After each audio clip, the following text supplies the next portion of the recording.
രണ്ട് പേരോടും ചോദിക്കട്ടെ, രണ്ടുപേരും ആ വിധത്തിൽ അതിന്റെ പ്രതിനിധികളാണ്, അതുകൊണ്ടാണ് ചോദിക്കുന്നത്. മാർക്കോയിൽ നായകൻ വില്ലന്റെ നെഞ്ചു തുറന്ന് ഹൃദയം പുറത്തേക്ക് എടുക്കുകയാണ്. പണിയിൽ രണ്ട് വില്ലന്മാരെയും പൊട്ടിച്ചിതറിച്ച് മാംസകഷ്ണങ്ങളാക്കുകയാണ്.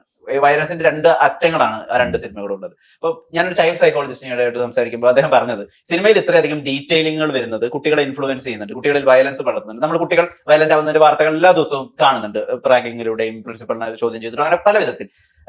ആ വിധത്തിൽ വയലൻസിനെ ട്രീറ്റ് ചെയ്യുമ്പോൾ ഉത്തരവാദിത്വം ഉണ്ടാവണ്ടേ? അത് ഒരു ടഫ് ക്വസ്റ്റ്യൻ ആണ്. കാരണം വെച്ചാല് മാർക്കോയുടെ ഭാഗമായിട്ട് നിന്നിട്ട് ചെയ്തെല്ലാം തെറ്റായി പോയി എന്ന് പറഞ്ഞാൽ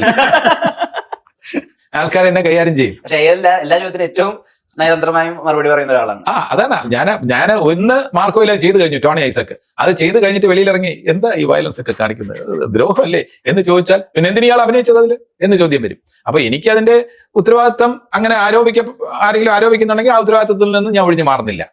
അപ്പൊ പക്ഷേ കുട്ടികൾ അതില് അങ്ങനെ ഒരു സ്വാധീനം ചെലുത്തുമെന്ന് സൈക്കാട്രിസ്റ്റുകൾ പറയുന്നില്ലേ, അങ്ങനെ സ്വാധീനിക്കപ്പെടുന്നുണ്ടെങ്കിൽ കഴിയുന്നത്. അതുകൊണ്ടാണ് അഡൽട്സ് ഒള്ളിയും സ്ട്രിക്ട്ലി ഫോർ അഡൽട്സ് ഒള്ളി ഒക്കെ പറയുന്നത്. അപ്പൊ കുട്ടികളെ കാണിക്കാതിരിക്കാൻ പാരന്റ്സ് ശ്രദ്ധിച്ചാൽ പോരെ.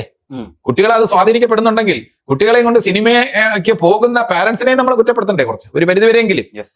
സ്ട്രിക്ട്ലി ഫോർ അഡൽട്സ് ഒള്ളി എന്ന് 10 പ്രാവശ്യം അനൗൺസ് ചെയ്തു. ഞാൻ തന്നെ പ്രൊമോഷനിൽ 10 പ്രാവശ്യം പറഞ്ഞു the most violent film of India എന്നൊക്കെ ഞാൻ പറഞ്ഞു.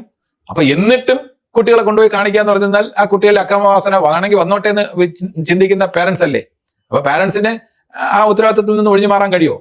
ഇങ്ങനെ ഭയങ്കര, അതിനാണ് സെൻസർ ബോർഡ് സർട്ടിഫിക്കറ്റ് കൊടുക്കുന്നത്. 16+, 15+, 17+ എന്നൊക്കെ പറഞ്ഞ് സർട്ടിഫിക്കറ്റ് കൊടുക്കുന്നത്.